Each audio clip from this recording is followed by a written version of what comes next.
guys, Assalamualaikum warahmatullahi wabarakatuh. Nah, kali ini kita akan bagi sharing-sharing. Nah, di sini kan saya udah ada aplikasi Kas Masjid. Di sini kan ada waktu sholat, tapi waktu sholat ini dia real time. Maksudnya di sini real time itu dia up to date.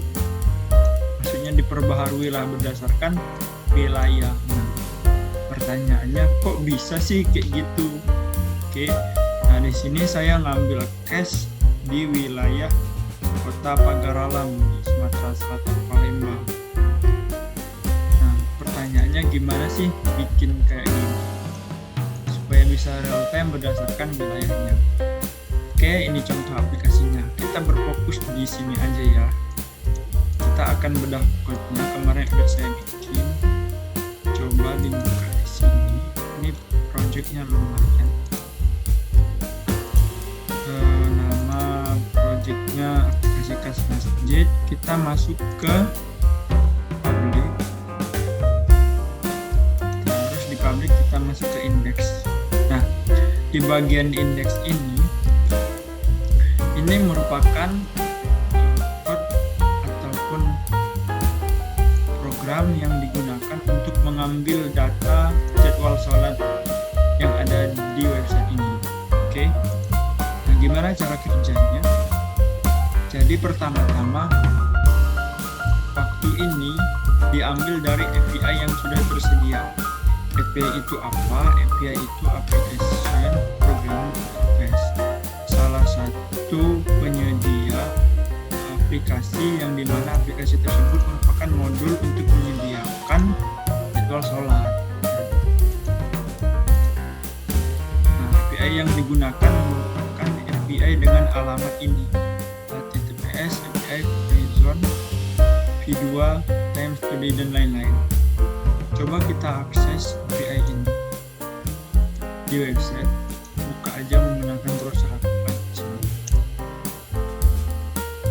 Ternyata tidak bisa. Kenapa tidak bisa?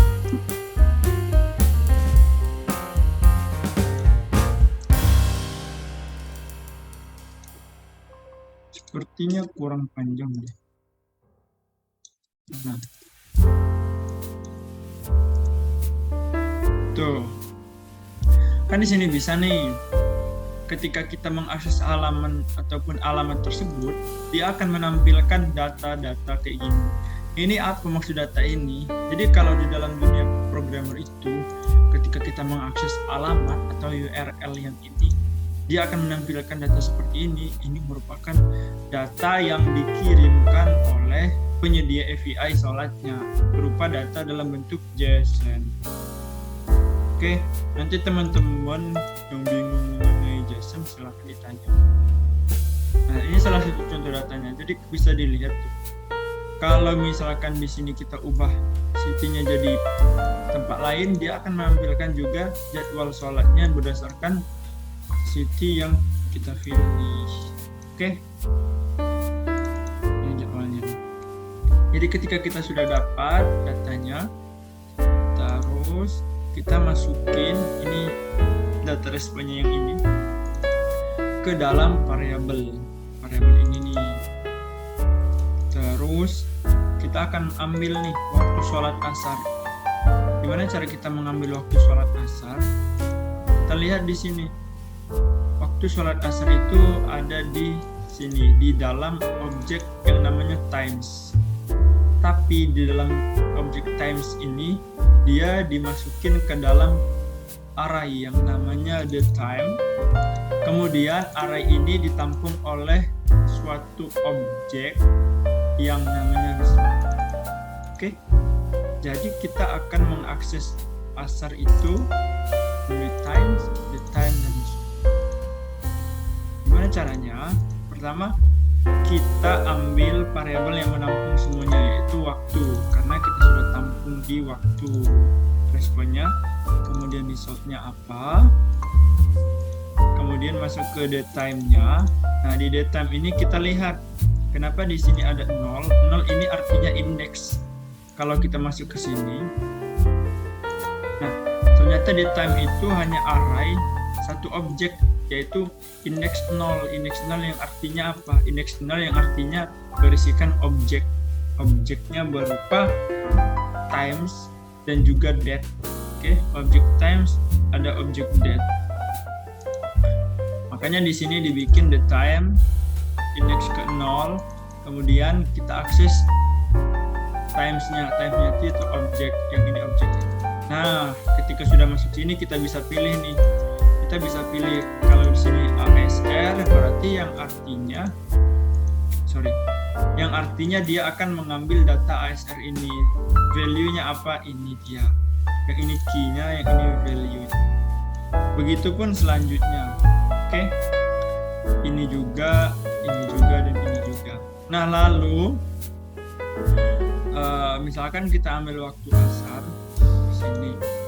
Kita menampungnya ke dalam waktu sholat asar. Anggap aja ini udah ditampung nih semuanya. Otomatis variabel yang ini udah keisi dong berdasarkan API yang kita akses. Nah, bagaimana cara kita masukkannya atau menampilkannya di dalam riset ini? Kita butuh yang namanya tag HTML. Makanya di sini kita bikin ada yang namanya tag HTML ini. Nah, untuk tag HTML dengan elemen ID-nya yaitu subuh, dan kita tulis HTML-nya apa? Subuh, terus waktunya diambil dari waktu subuh. Begitupun dengan ini. Di mana kita dapatin waktu subuh ini? Coba kita cari ke bawah. Nah, dia akan menulisnya di sini. Nah, zuhur dan asar. Dengan ID ini dia akan menulis sesuai dengan yang kita implementasikan di JavaScript-nya. Dokumen, maksudnya di sini dokumen elemen by ID, HTML dengan ID-nya waktu subuh, isi datanya dengan subuh, kemudian waktunya kapan, begitu.